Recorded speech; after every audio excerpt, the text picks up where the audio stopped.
네, 안녕하세요, 여러분. 오늘은 그 성도와의 만남 두 번째 시간인데, 오늘은 특별히 우리 교회에서 미모를 담당하고 계신 우리 김현숙 권사님 모셨습니다. 어서 오세요, 권사님. 네, 환영합니다.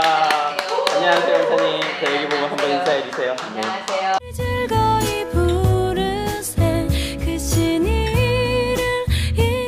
네, 안녕하세요. 친구들 교회 성도 여러분. 김현숙 권사입니다. 저는 코로나 시대에 1년을 넘게 이렇게 지나지만 여러분들의 기도와 또 여러분들의 사랑으로 잘 지내고 있습니다.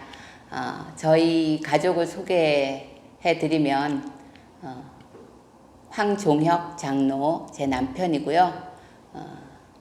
저를 서태우라고 부릅니다.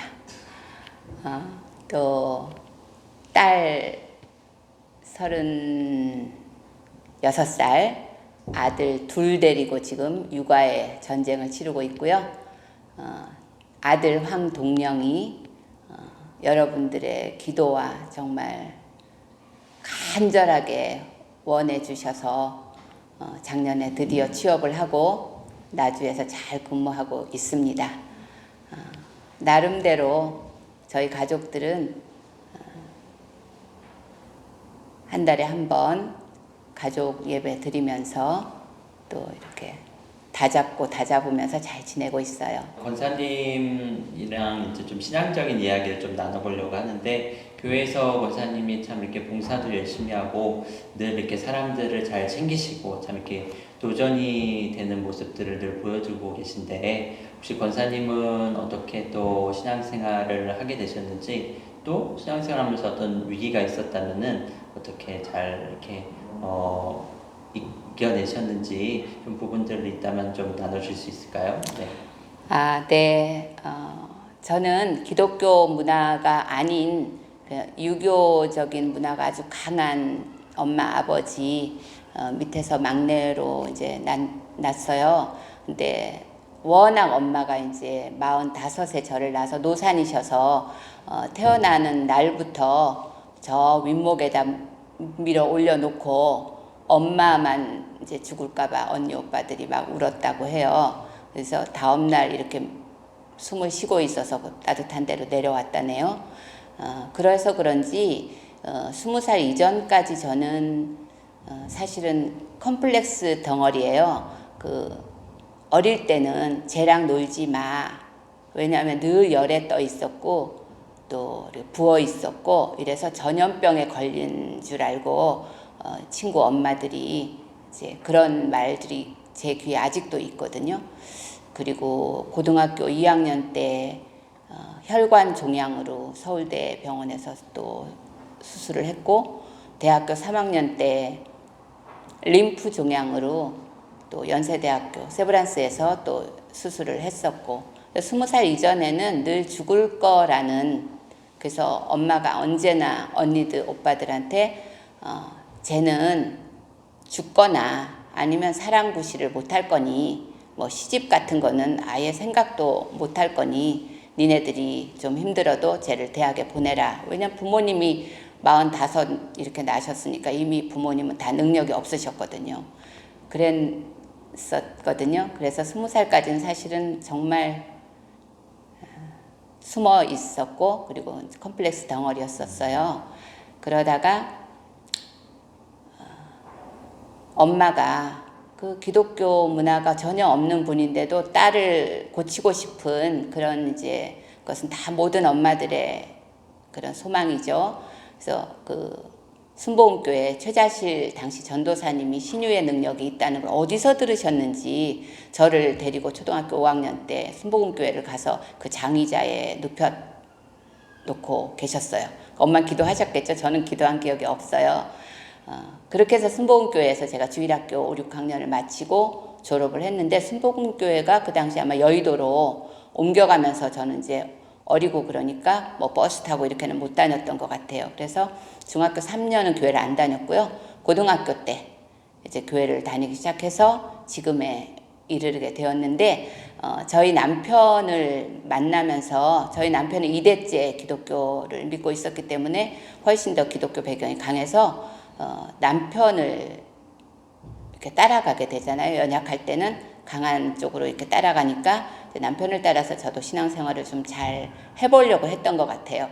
그래서 결혼 초기에 그 11조를 하는데도 30만 원 월급을 받으면은 32만 원 이렇게 받으면 저는 3만 원을 11조를 하겠다고 하는 거예요. 저희 남편은 3만 원을 할 거면 감사헌금으로 내라. 그건 어디 11조가 아니다. 이렇게 좀 싸운 적이 있었던 이제 기억이 있어요. 이제 그것이 이제 저의 남편이 스승이죠. 그런 면에서. 그래서 어쨌든 저희 남편이 신앙이 더 좋았으니까 지금도 물론이지만은 그렇게 신앙생활을 시작했어요. 지금은 우리 목사님이 뭐 봉사를 한다, 누구를 챙긴다 이러지만 어림없죠. 어림없죠. 다 아시잖아요. 저희 집 식구들은 맨날 교회에서 엄마 사람들이 무서워서 엄마 옆에 안 와. 그러거든요. 그래서 제가 선생을 했잖아요. 34년간 선생을 하다 보니 배운 게 도둑질이라 자꾸 눈에 보이고 그러니까 용서해 주세요. 글쎄요. 저는 고백이면 고백이고 간증이면 간증인데요.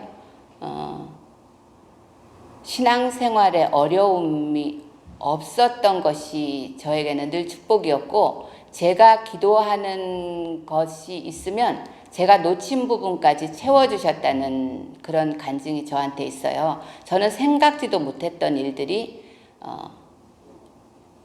뜬금없이 주어졌는데 그것이 저의 길을 환히 비친다든지 이런 경험들이 좀 있어요. 그래서 제 입술에 항상 구하지 않는 것까지도 주시는 하나님 이런 고백이 있고요. 뭐 살면서 왜 그냥 뭐 경제적으로 또 관계적으로 뭐 왜 없겠어요. 살면서는 다 어려움이 있죠. 그러나 그것이 하나님 왜 저에게 이런 시련을 뭐 하나님 이런 왜 저에게 이런 것보다는 하나님이 해결해 주실 거라는 그 믿음인지는 잘 모르겠는데 저는 그렇게 큰 걱정이 없었어요.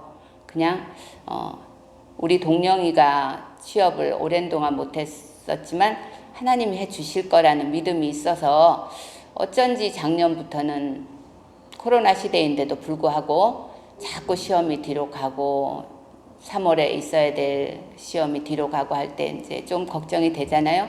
근데 이상하게도 기도는 하나님 저는 이제 동령이 기도 그만할게요. 대신에 주변이 보이게 해주세요. 그거보다 더 힘들거나 더 어렵거나 한 곳이 보이게 해주세요. 저는 그쪽을 보고 그쪽을 향해서 기도할 테니 하나님은 우리 동령이를 이미 책임져 주셨잖아요. 이렇게 기도가 작년부터는 되더라고요. 그래서 어떤 일이 있을 때 잘 모르겠어요. 그냥 주신 것 같아요. 그것을. 그리고 이제 또 안에서도 이제 뭐 동영이를 위한 이제 기도도 얘기하고 말씀하셨는데 이제 그 권사님들이 이제 기도 모임을 한다고 들었어요. 그래서 기도 모임에서 많은 또 이렇게 열매도 있고 또 하나님의 만지심을 경험한 걸로 제가 이렇게 익히 들었는데 어떻게 또 기도 모임이 시작되었는지 좀 이렇게 나눠주실 수 있을까요? 아, 네. 이거 사실은 저희가 정말 개인적인 것이라서 같이 기도하고 있는 권사님들이 또 아니 그런 개인적인 얘기를 공개적으로 했느냐고 하실 수도 있는데 또 물어보시니까 저희가 코로나가 이제 오면서 저희 교회가 2월 마지막 주에 예배 드리는 걸로 이제 현장 예배를 스탑하게 되었잖아요. 그래서 3월, 4월 이제 2달 일단 교회를 안 오고 이제 그 인터넷으로 유튜브로 이제 예배를 드렸는데 사실 저 개인적으로는 너무 힘들었어요. 제가 연약하고 그래서 그런지 이건 아닌 것 같았어요. 40년 이상을 주일이면 어김없이 준비하고 나섰던 그 발걸음을 못 한다는 거 이런 것들이 그리고 정말 저는 제가 완악하고 또 제 성품도 좀 어떻게 보면은 상식에서 아닌 것을 또 막 못 참아 넘기는 이런 게 있어요. 그러다 보면 말씀 앞에 안 있고 또 기도하지 않으면 저의 성정이 나오거든요. 그래서 자꾸 교회에 와야 되는데 이걸 못 오니까 너무너무 힘들었어요. 근데 어느 날 한 5월 첫 주 정도 되는 것 같은데 우연히 커피 마시는 이제 모인 권사님들이죠. 우연히 그래서 이런 얘기를 나누었는데 같은 마음이더라고요. 다들 미국에 자녀를 둔 권사님은 그 당시 막 사망자가 엄청나게 늘어나고 있고 미국 상황이 굉장히 안 좋았었기 때문에 불안하고 그런 이제 과정이 있었거든요. 그래서 그럼 우리 이러지 말고 기도하자. 그래서 일주일에 한 번이라도 모여서 우리가 정말 마음껏 기도 좀 해보자. 그래서 이제 모였는데 이제 우연히 그날 모였던 사람들끼리 기도를 하게 되었어요. 처음에는 우리를 위해서 기도했죠. 근데 이제 이것이 점점 이왕에 모였으니 교회를 위해서 기도하자. 또 이 코로나 시대에 지금까지 해왔던 방식으로 성도들을 섬기지 못하기 때문에 교육자님들이 얼마나 그 정체성에 흔들리면서 힘들겠냐. 그래서 우리가 교육자님들의 어떤 그 성령님이 주시는 지혜가 필요한 때인 것 같다. 그래서 새로운 그 패러다임으로 주일학교 섬기고 시니어분들을 섬기고 또 성도들을 섬겨야 될 텐데 그래서 우리가 교육자님들을 위해서도 정말 기도가 필요한 때인 것 같다 이러면서 기도하고 또 외로운 시니어분들을 찾아가서도 기도하고 또 저희가 모였을 때도 기도하고 그러다 보니까 자꾸 보이는 거예요.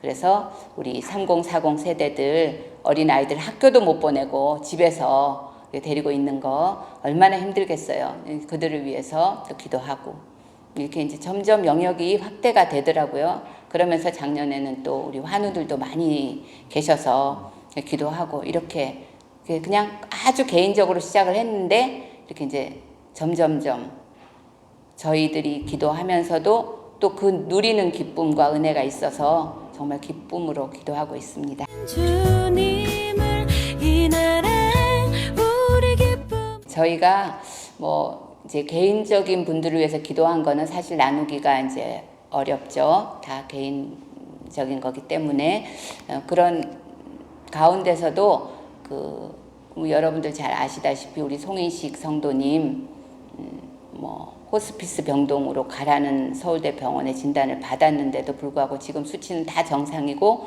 지난주에 저희가 기도하러 갔다 왔는데 농장에 가셔서 또 감자 심으시고 다 일하시고 다 모든 수치는 정상으로 돌아왔더라고요. 그래서 저희가 고백한 것이 뭐냐면은 하나님 저희의 믿음 없음을 용서하옵소서 했어요. 기도하면서도 이런 상황까지를 기대하지 않았던 거죠. 근데 하나님은 일하고 계셨더라고요. 그래서 어떤 상황에서도 하나님은 일하시는구나 하는 것을 느끼게 해준 것 그것이 은혜인 것 같아요. 네. 혹시 뭐 더 또 바라는 점이 있나요? 기도 모임을 통해서? 네, 저희가 늘 안타까운 것은 이런 서너 명씩 이렇게 구석구석에 모여서 기도한다면 얼마나 좋을까.